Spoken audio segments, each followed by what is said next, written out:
Hola, ¿cómo están? Bienvenidos a un nuevo video de nuestro canal Al Aire con Miguel Martín. Quiero antes que nada darles la bienvenida a todos estos nuevos suscriptores que una vez más se han venido en avalancha, por supuesto gracias al apoyo de mi querido Carlos Federico, a quien le mando un abrazo de agradecimiento hasta allá, hasta Coahuila. Y pues nos trae ahora a la cámara, aquí frente a la cámara y el micrófono, una reflexión que yo creo que es muy pertinente en este momento. Y me refiero al racismo.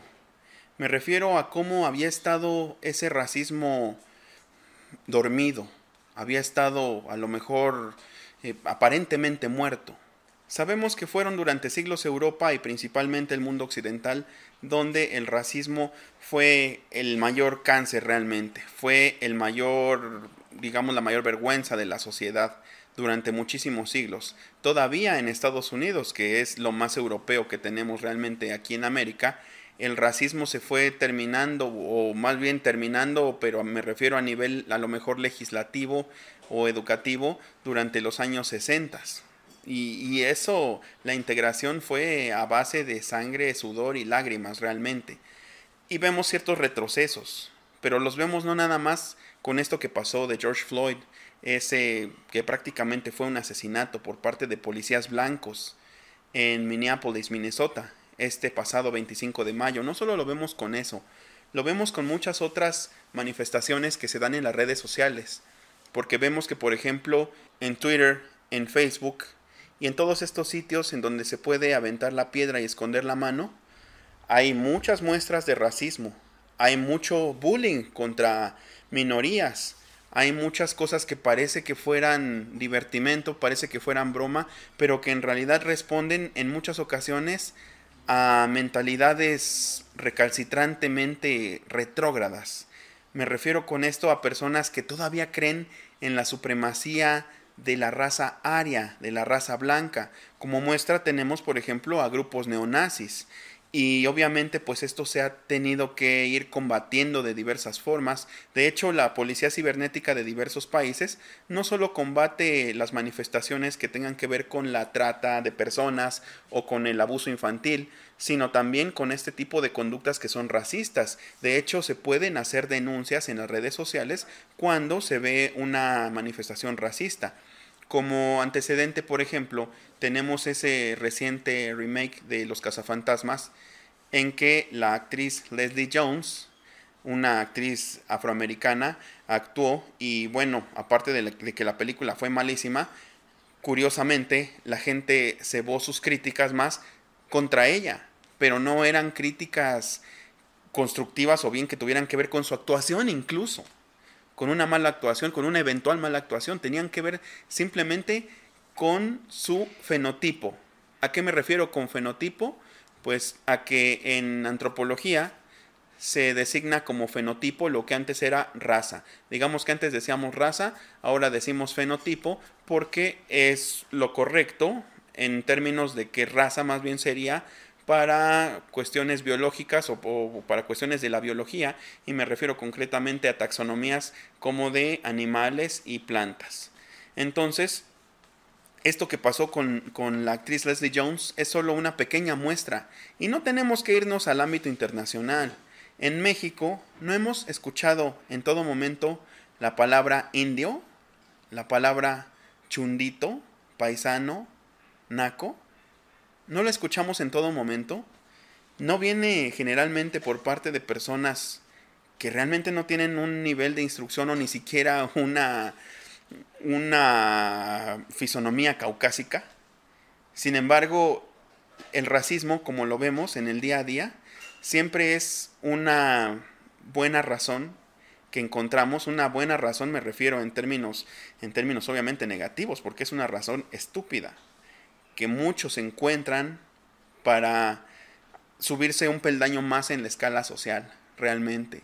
Si encontramos a alguien que a lo mejor tiene características que tradicionalmente se asocian con lo antiestético, con lo tonto, con lo feo, entonces lo, lo potenciamos, lo señalamos, nos mofamos de ello, y así es como nosotros somos superiores supuestamente dentro de nuestra pobreza de mentalidad.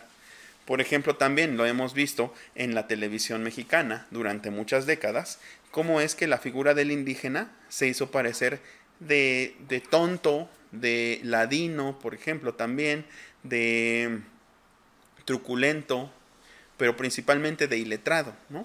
Principalmente tenemos ese tono que imitaban siempre en los programas de comedia de Televisa, en todas sus telenovelas también, en todas las películas.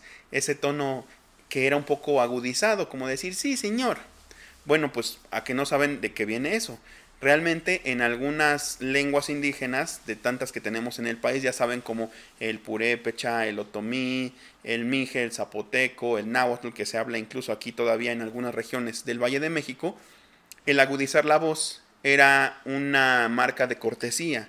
Digamos que yo agudizo la voz para presentar mi respeto a una persona. Por eso es que se retrataba así a los indígenas. Y de hecho todavía, a lo mejor ya no se hace en los grandes medios porque pues el CONAPRED o los derechos humanos deben estar mucho más a las vivas con esto.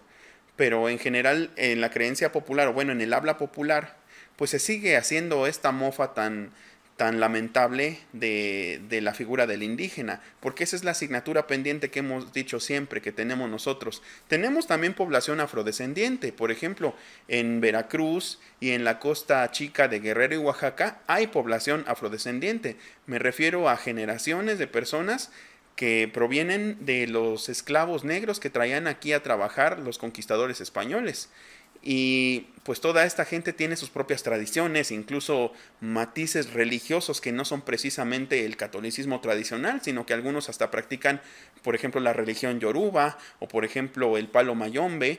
Y entonces, pues nosotros tenemos también esta asignatura pendiente con esos pueblos que sí son minoritarios, pero que también deberían tener una cierta representación o por lo menos un poco de dignidad ante la sociedad, pero no la tienen. No la tienen en Estados Unidos, no la tienen aquí. Somos una sociedad que es aspiracional, porque siempre estamos pensando en ser europeos en el fondo, porque siempre pensamos que las cosas en inglés suenan mejor, porque siempre nos han dicho que el inglés, por ejemplo, es una lengua que nos sirve para triunfar en la vida. ¿No nos han dicho eso? ¿No nos han dicho que vamos a ser mejores hablando inglés? ¿No nos ofrecía la Bastida en su campaña del 2000 inglés y computación en todas las escuelas primarias?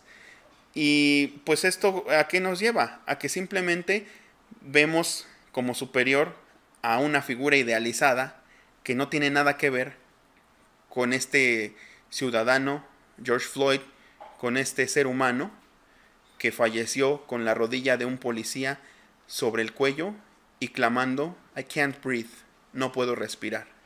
Por eso es que se han desatado las protestas. Por eso es que la gente, algunos de nosotros, a quienes realmente nos duele el mundo, a quienes realmente nos duele el alma del mundo, tratamos de alzar la voz desde distintas trincheras. No soy activista, no puedo yo nombrarme como activista, pero sí como periodista mando mi total repudio una vez más, como siempre lo he hecho, a todas estas manifestaciones de odio y de racismo. Tenemos que acabar con esto y por supuesto el buen juez por la casa empieza. Tenemos que respetar a las poblaciones indígenas, minoritarias, incluso a las poblaciones LGBT, a todas las minorías que no tuvieron el privilegio de nosotros de ser a lo mejor heterosexuales y ricos o como quiera que se vean o que nos veamos. Los que no tuvieron ese privilegio, hay que respetarlos, hay que integrarlos y hay que subirnos todos al mismo barco, por favor.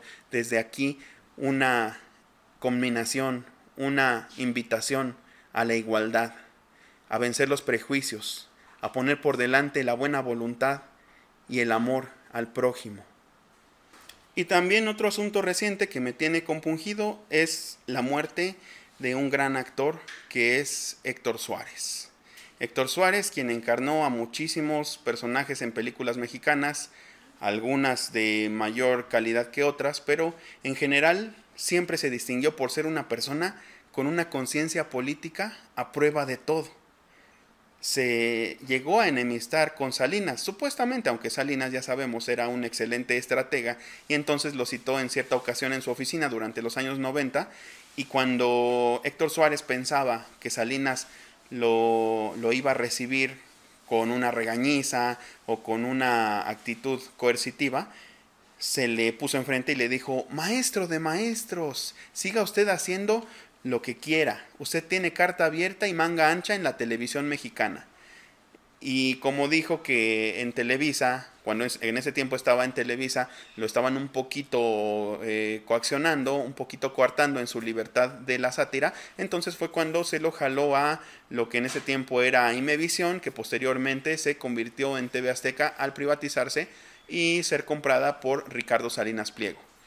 Pero entonces, este señor, les platico para quienes no lo conozcan, que supongo que por la edad que tenemos ya los que somos, pues estamos en esto de la información política, pues sí lo conocen, pero digo, para quienes no, él siempre tuvo programas de sátira, a veces no solo sátira política, sino también un humor inteligente y a veces incluso con mensajes tiernos, con mensajes un poquito, si lo queremos ver así, melodramáticos. Por ejemplo, este famoso negrito Tomás, que digo, no estoy haciendo apología del estereotipo de negrito, y él no lo quería hacer así, porque lo mostraba como un personaje muy humano, como un personaje muy sensible, que a veces simplemente en vez de decir un chiste político o un albur, simplemente se quedaba mirando hacia la cámara triste porque nunca conoció a su papá. Entonces, este personaje o este actor, este creador sensible, este creador que decía que le dolía mucho México, que lloraba, realmente lloraba, se le escurrían las lágrimas cuando hablaba de las injusticias durante, por ejemplo, el sexenio de Peña. Este gran actor nos deja, yo creo que un enorme legado, no diría que un hueco, yo diría que un enorme legado, yo diría que más bien hizo aquello a lo que venimos todos al mundo, que es dejar huella, que es dar frutos, que es compartir lo que tenemos con los demás. Yo no me puedo comparar en absoluto con ese nivel de creatividad de Héctor Suárez, pero lo que sí puedo decir es que personas como él me inspiran a que lo que tengo lo brinde a un público que probablemente ni siquiera se vea las caras conmigo, probablemente ni siquiera puedan estrecharme la mano ni nada, pero yo sé que es un público humano, agradecido, sensible, que me da muchísimos comentarios de aliento, muchos consejos, muchas palabras muy lindas en los comentarios de YouTube.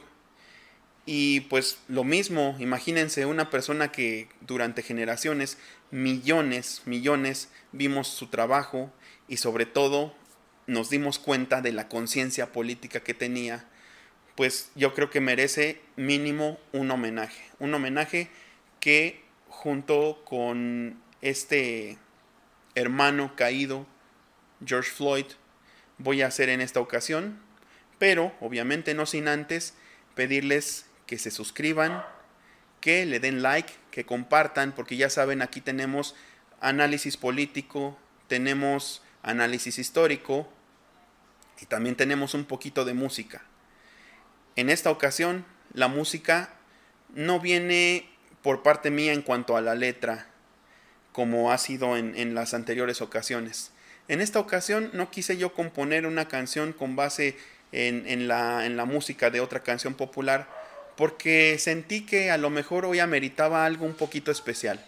Y aprovechando que George Floyd era de Minnesota, pues me hizo recordar una persona que precisamente también es de Minnesota, el Premio Nobel de Literatura, el único músico Premio Nobel de Literatura, el gran Robert Allen Zimmerman, Bob Dylan. Y entonces él tiene una canción de protesta que lanza preguntas muy específicas, muy concretas, muy dolorosas, que hoy en día, a pesar de que fue hecha en 1962, no solo siguen teniendo vigencia, sino que lo preocupante es que estas preguntas siguen sin tener respuesta. Y entonces va como homenaje a esta persona que no fue solamente un actor o un creador de contenido, sino en esencia podríamos decir que fue un luchador social y por supuesto también para esta víctima de este horrendo flagelo que es el racismo, George Floyd. Para ellos va esta canción que se llama Blowing in the Wind, Volando en el Viento, de Bob Dylan. Esperamos que la disfruten.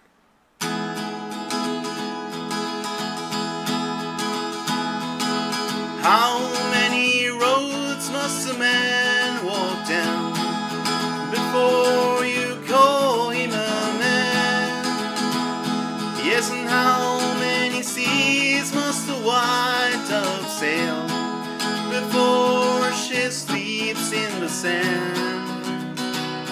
Yes, and how many times must the cannonballs fly before they're forever banned? The answer, my friend, is blowing in the wind. The answer is blowing in the wind.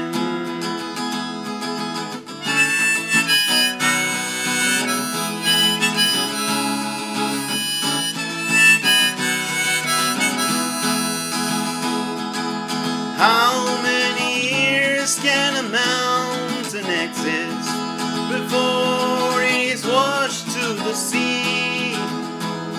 Yes, and how many years can some people exist before they're allowed to be free? Yes, and how many times can a man turn his head and pretend that he just doesn't see? The answer, my friend, is blowing in the wind. The answer is blowing in the wind.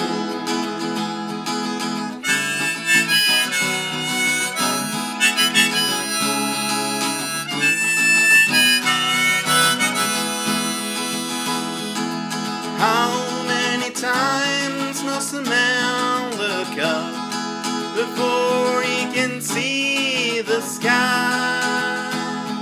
Yes, and how many years must one man have before he can hear people cry? Yes, and how many deaths will it take till he knows that too many people have died? The answer, my friend, is blowing in the wind. The answer is blowing in the wind.